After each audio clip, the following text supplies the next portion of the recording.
Hi TikTokers, I'm going to send out an alert and introduce three different things to you. The first thing is a letter. This is a letter from the Estonian Parliament dated 22nd of November, and it's to the World Health Organisation. I'm going to read that letter to you, most of it in just a second, and then I'm going to read you a communication from the Chief Civil Servant in the government responsible for health to somebody who made an inquiry about what the position was with regards to the Irish government on the same issue. And what is the issue? The issue is that the World Health Organisation at the moment is engaged in legal shenanigans, that's the only way of describing it, in order to bypass the sovereignty of countries throughout the world to place themselves as the legal authority over health policy in preparation, of course, for the next pandemic, which they can decide which and what isn't a pandemic. And so it goes on. So why the Estonian Parliament is of interest is that they know an awful lot about totalitarianism. It was only, certainly in my lifetime, that they were under the boot of the Soviet Union. So they know quite a bit about what totalitarianism looks like. They know quite a bit about what legal manoeuvring looks like, and they smell it from a mile off. So I'm now just going to move, and I'm going to read you this letter. This is a letter dated the 22nd of November, and it's to the Dr. Tedros Adhanom, the Director General of the World Health Organization. It's from the Parliament of Estonia, and here's what it reads.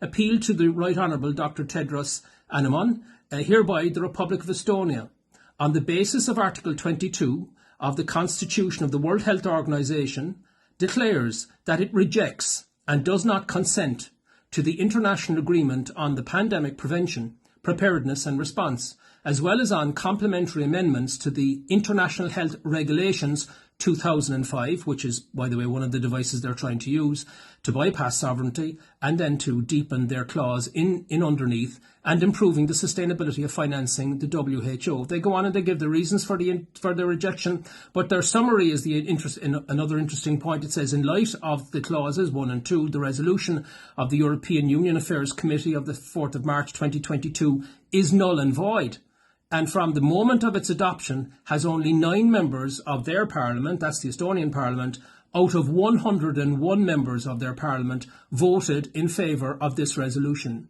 Now I'm going to switch and I'm going to read you an email dated the 24th of November. This is from the most senior civil servant at the Department of Health, and it's addressed to somebody who made an inquiry about the Irish position with regards to the WHO Pandemic Treaty. It reads as follows. Thank you for your correspondence regarding the WHO Pandemic Treaty. The COVID-19 pandemic demonstrated that the global status quo in terms of pandemic preparedness and response is not adequate and requires revision. As such, Ireland strongly supports a multilateral approach to global health issues with the World Health Organization in the general leadership role. Yes, this is an unelected organisation whose primary funder is Bill Gates, one of the largest investors in the pharmaceutical industry in the world. Join the dots. On the 1st of December 2021, the members of the World Health Organization reached consensus to begin the process to negotiate a convention, agreement or other international instrument to strengthen the pandemic prevention, preparedness and response, commonly known as the Pandemic Treaty. Yes, that's the same treaty rejected by the Estonian Parliament. Ireland supports this WHO-led process to negotiate a binding legal instrument on pandemic preparedness and response. The aim of such a pandemic agreement is to protect public health and to save lives in the event of future pandemics. Isn't it always about, our best interests at heart? An intergovernmental negotiating body was established and met for the first time on the 24th of February 2022. This body has met 7 times to date and is due to meet again in December. That's next month, to progress work on drafting this agreement. A progress report was delivered to the 76th World Health Assembly in May 2023. Bet you didn't know about that. And it is anticipated that the instrument will be adopted in May 2024. That's 6 months' time. Once concluded, the draft treaty will be presented to the Cabinet for government agreement before adoption. I trust that the above information is of assistance to you. So there you have 2 diametrically opposite interpretations of what the WHO are attempting to do, which is to bypass national sovereignty.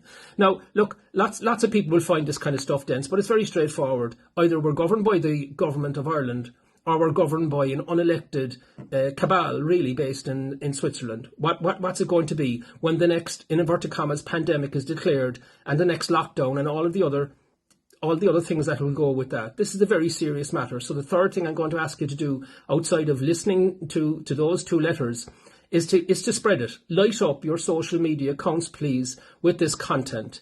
If you want a copy of both documents, there's no problem. Just send me an email. That's eddie@eddiehobbs.com, and I'll send it to you. That's eddie@eddiehobbs.com. Thank you for listening to this message.